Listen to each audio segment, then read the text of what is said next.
नमस्कार. आज आपण भारताच्या भूगोलाची वेगवान पण सखोल सफर करणार आहोत.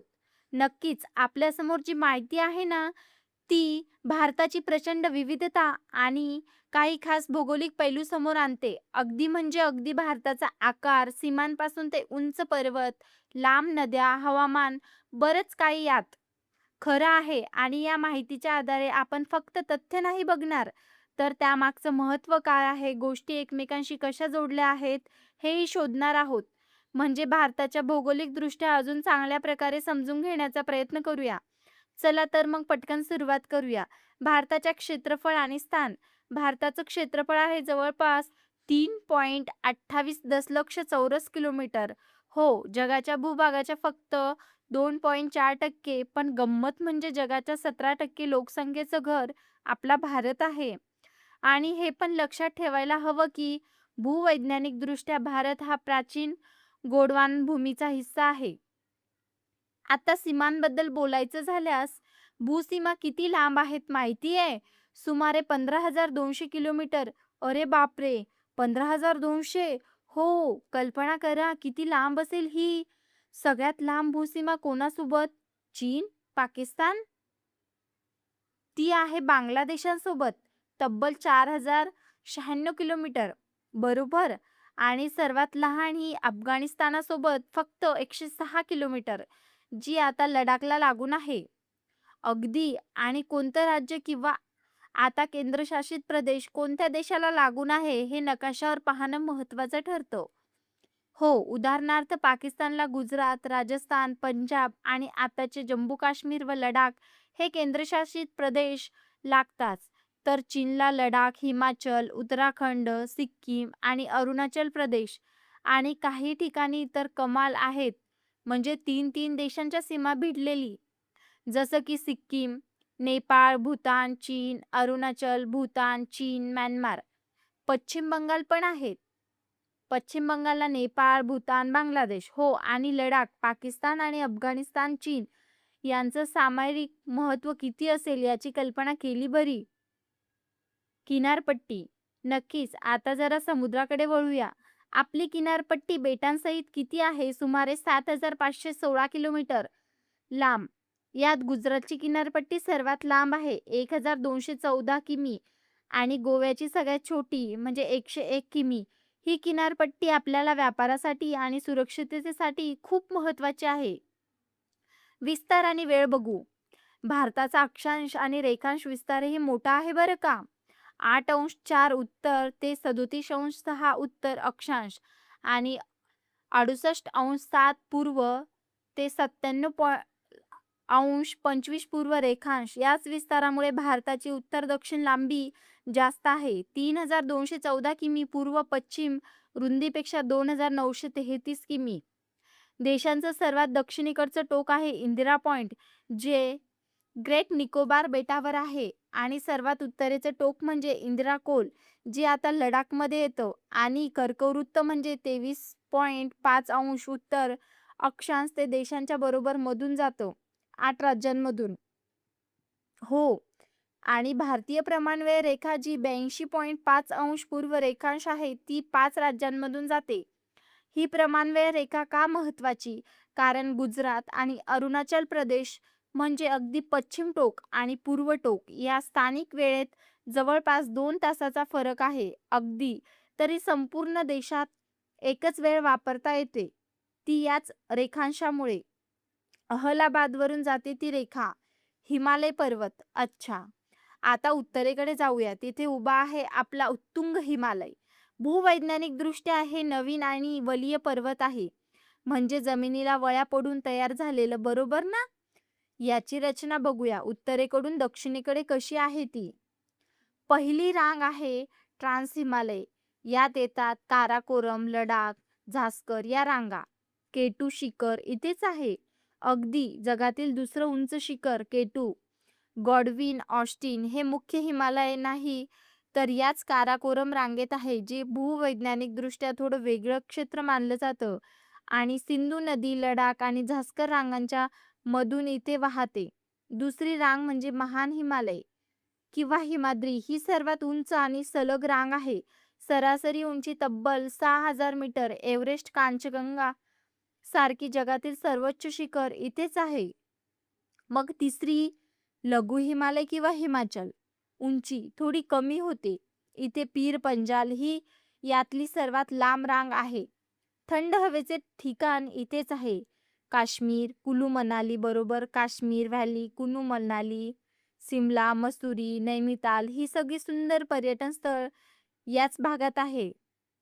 आणि सर्वात दक्षिणेला म्हणजे पायथ्याशी आहे शिवालिक किंवा बाह्य हिमालय. हे सर्वात नवीन आणि कमी उंचीची रांग आहे. इथे भूस्खलनाचा धोका जास्त असतो असे म्हणतात. हो, कारण नद्यांनी आणलेल्या गाळांपासून बनलेले आहे ना ही रांग.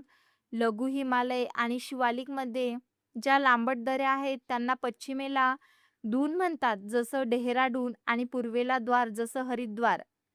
अगदी काली आणि तिस्तामध्ये नेपाळ हिमालय हा सर्वात लांब भाग आहे म्हणे. हो, आणि मग तिस्ता आणि ब्रह्मपुत्रा हिंगादी नदी यांच्यामध्ये आसाम हिमालय नद्यांची या पर्वतरांगेला कसं कापलंय हे यातून छान समजतं. आणि विशेष म्हणजे हिमालय अजूनही सक्रिय आहे. त्याची उंची आजही किंचित वाढत आहे. महत्वाचा घाट. खरं आहे. आता बघूया इथल्या महत्वाच्या खिंडी किंवा घाट, ज्यांना इंग्रजीत पासेस म्हणतात. हे फक्त रस्ते नाहीत, तर सामरिकदृष्ट्या अत्यंत महत्वाचे आहे. जम्मू काश्मीर आणि लडाखमध्ये बघितलं तर जोझिला घाट खूप महत्वाचा आहे, जो श्रीनगरला लेहशी जोडतो, पण हा बर्फामुळे अनेक महिने बंद असतो. मग खांदुरदुर्गा आहे, लेहला नुब्री व्हॅली आणि सियाचीनकडे नेणारा, आणि आता तो जगातला सर्वात उंच मोटार रस्ता उमलिंगला, तोही लडाखमध्येच. हिमाचलमध्ये रोहतांग घाट खूप प्रसिद्ध आहे. आता अटल टनलेमुळे तो जवळपास वर्षभर खुला असतो. प्रवास खूप सोपा झालाय. मग बारालाच घाट आहे मनाली लेह मार्गावरचा, आणि शिपकिला घाट, ज्यातून सतलज नदी भारतात प्रवेश करते.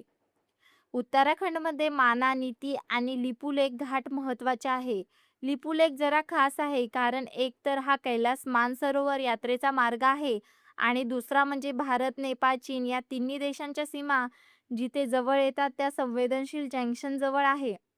सिक्कीममध्ये नथुला आणि जेलेपला घाट. नथुला तर प्राचीन रेशीम मार्गाचा भाग आहे. अरुणाचलमध्ये बोडमिला घाट, जो तवांगला जोडतो, आणि दिफू घाट, जो भारताला म्यानमारशी जोडतो.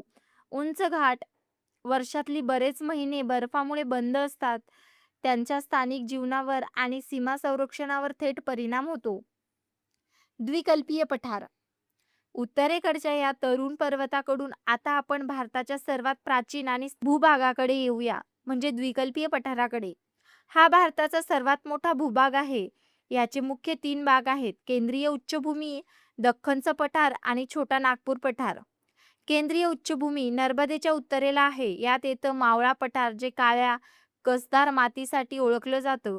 चंबळ नदी इथेच खोल खड्डे निर्माण करते. यांच्या वायव्येला आहे अरवली पर्वतरांग, जगातील सर्वात जुनी रांग. गुरु शिखर हे तिचं सर्वोच्च शिखर.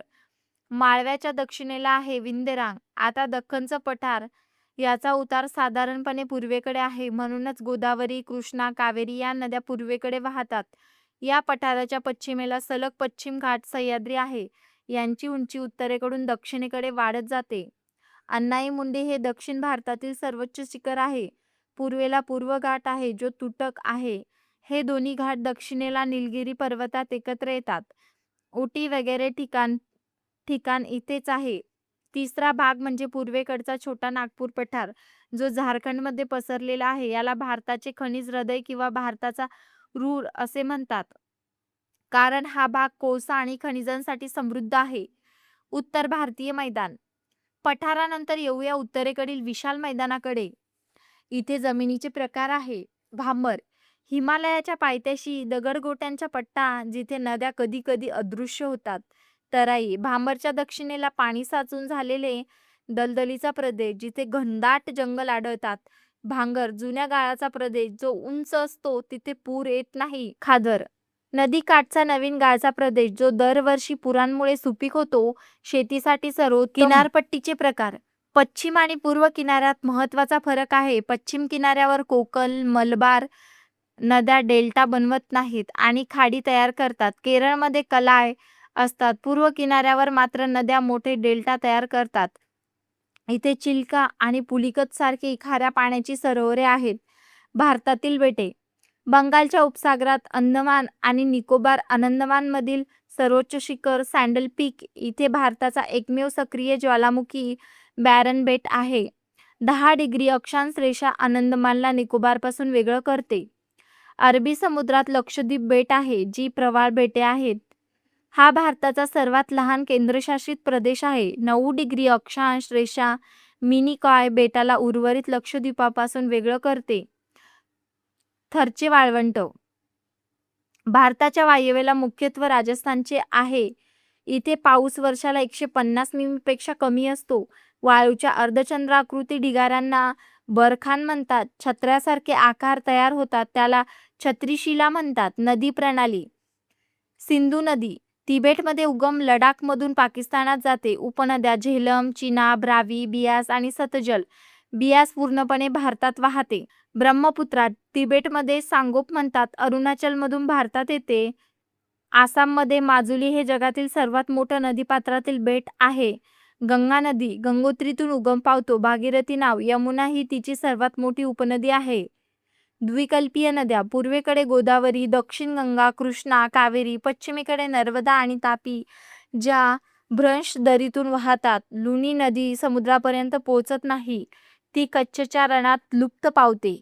धबधबे आणि धरणे कर्नाटकात कुंचिकल धबधबा हा सर्वात उंच आणि जोग धबधबा. छत्तीसगडमध्ये त्रिकुट धबधबा. भारताचा नायगार.